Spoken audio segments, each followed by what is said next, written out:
there was one, then they said, we'll prove to you that we're here. I said, okay, prove it then. Well, one summer again, I had, where I used to live in Clent,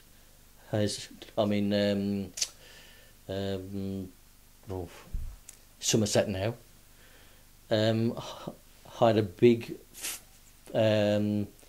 fish pond. It was about 7 foot square, 8 foot square, and I had roughly about 140 fish in there. And I'd had my family over and my friends, and we was outside in the garden having a barbecue, and my sister-in-law said, Bill, can I have a look at your fish? I said, of course you can.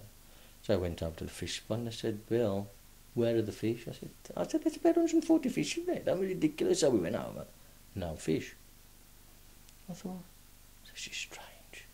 So everybody came over, looked in the pond, no fish. I got the pond weed, shook it, no fish. Following day, my wife emptied the pond out, got all the pond weed, checked no fish, took all the water out, and there's about 3 little ones about that big, about an inch big babies. I thought, oh, because there's 3 in there, I'll pull the weed back in, fill up the pond, and they might start breeding again. So we did that. Then a couple of days later, my wife was in the garden, podding about in the garden, and she phoned me up. I was at work. She said, you'll never believe it, Bill. I said, what's the matter? She said, well, I had this big splash. I turned round, they said, and all the fish are back. And I got big fish, and you know, all different sizes, and all the fish was back. That's them saying, look, you know. That's their way of showing. Look, it is us, we are here. Yeah. And the very last thing was, before I left Clinton, I went to Somerset. I've actually got a big black greyhound. I mean, he's huge, this dog is. And I heard him, it was about 1 o'clock in the morning, because I looked at the clock. Because if he starts crying, he wants a wee and he wants to be loosed out. So I trundles downstairs.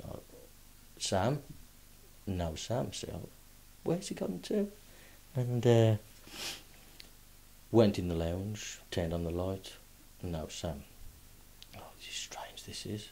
Went into the downstairs loo, I think it was at the time, yeah, downstairs. No, Sam. Checked in the dining room. No, Sam. I mean, this dog's huge, it's massive.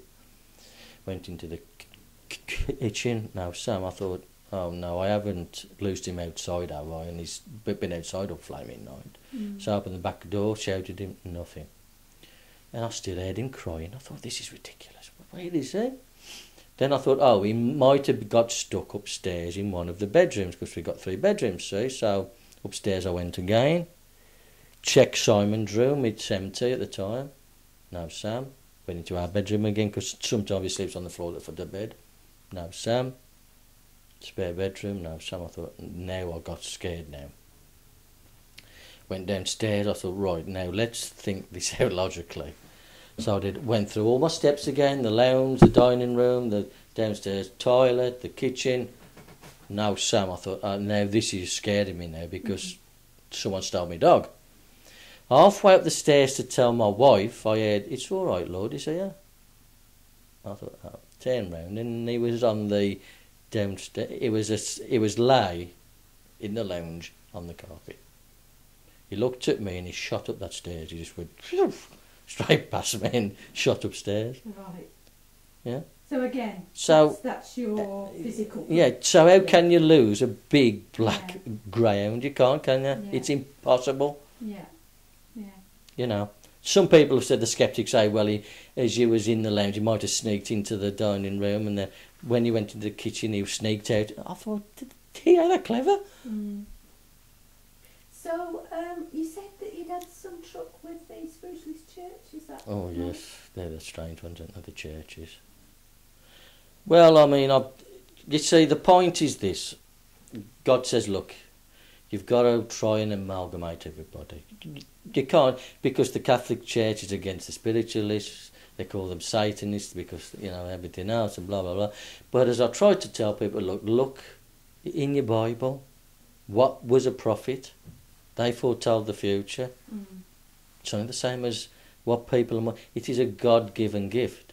Without God's instruction, without God saying so, a spiritualist or a clairvoyant cannot talk to the spirits, can they? Without God say so, it's impossible. You see? But the churches, they poo-poo it, don't they, and everything else. But I was at a spiritualist church in Catsell, and I was there, and I had a super evening, people on stage talking and this and that, you know, doing a bit. Then, when it's all over, they go in the back room and have a cup of coffee and tea and everything else, you know, and I sat down talking to the spiritualist husband, who's a friend now. And this lady came up, she said, "Oh, by the way, there's a lady in there, if you need any healing, just pop through and have some healing done." And I offered my service. I said, "Well, I'm a healer. You know, if any people need help, I'm here. Give my service, it's free, you know." "Oh," she said, "and what are you?" I said, "Well, I'm an angelic reiki, you know, I do faith healing." "Oh," she said, "we can't have your sort here." So, and I think, you know, great. I said, "But healing's healing, in it, you know. I'm not going to, you know, harm people." Right. But it's because you got the church and everyone at each other's throat, you see. Yeah. And that's the dark side again. The churches and all these people, the spirit don't realise that they aren't in charge, he is. The dark side's in charge. And he's got them at each other's throats, you see. Yeah, yeah. Instead of looking at things, I mean, Jesus even spoke about reincarnation. But the church will argue he didn't, but it is. It's in, I think it's in Matthew 17. So, I must ask you, Bill, I Yeah. can't contain myself, what is happening in September? September. It's when I start. They said everything's going to come now to a fruition. I've got to go out there, I've got to go to America, I've got to preach God's word, I've got to heal people, you know. Because I've got to get, you see, everything's happening, isn't it? People understand that now. The spiritual, it's getting stronger. It's getting stronger. Yeah. And unless they go back to the basics, you've got to live by God's law. Yeah. That's it, end of story. You know? And if they do, then they will receive the spiritual awakening. Because how they've put it is, there's 3 parts to every human, and it's all over the universe. There's your mind, your body, and your spirit. At the moment, the spirit's detached. Your brain, you're only using roughly 10% of it. Okay? And it's all because through foods and education, or like miseducation, and the churches trying to brainwash people. Yeah? You've been dumbed down. Instead of being educated, you've actually gone backwards. You see? And they say the spiritual awakening is when the mind, the body and the soul all come together as one. And then they'll open your DNA up to what it is or should be. Right. And they'll also open up your brain so that you'll use 100% of it. Once you're capable of using 100% of your brain, the brain will acknowledge the spirit exists. And then it all comes together. And then you'll be, instead of being like this, you'll be spiritual beings. Have they said something about 2012 then? Yeah. Well, it's not what they say it is, where the earth's going to be destroyed. It's the beginning. It's the beginning.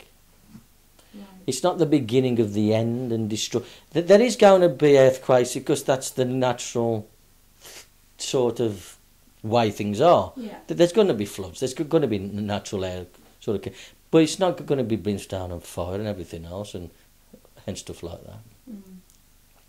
You know, and Christ, he's on his way.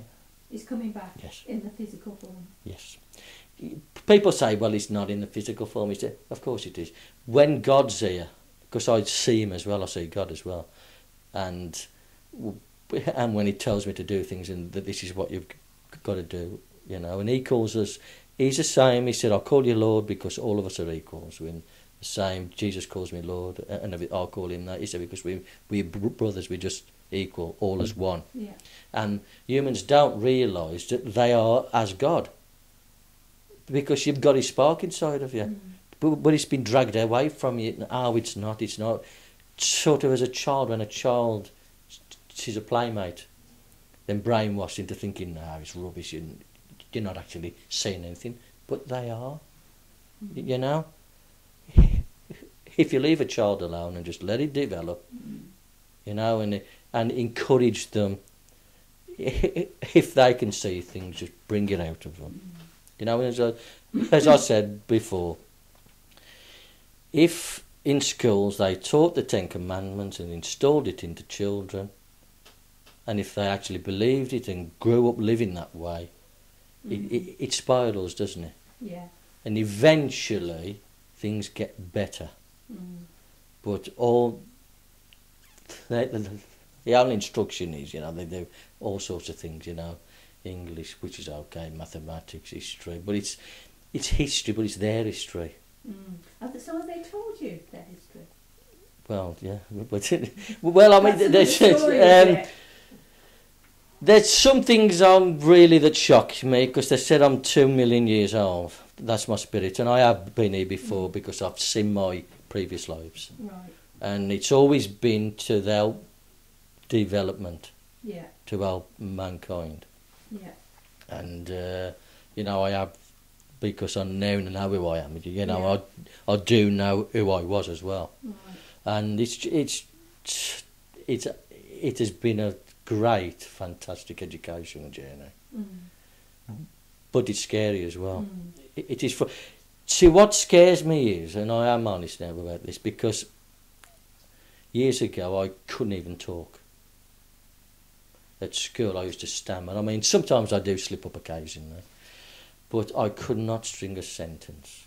At school I was being bullied by people and this and that, you know. I used to stammer. I couldn't talk. I couldn't string a sentence together. And then all this happened, and I'm thinking, hold on, you know. Sometimes I do slip up. So, what's your message then for people if this is going out? Is basically, the message is, what the Father says is, you've got to live by my law, and then you will be taken on a fantastic journey. If you don't, well, it's your choice, because God will not come to you. Christ will not come to you. You are his children. You go to him. If you're willing to do that, then you're going to go on a fantastic journey, and you will be chosen.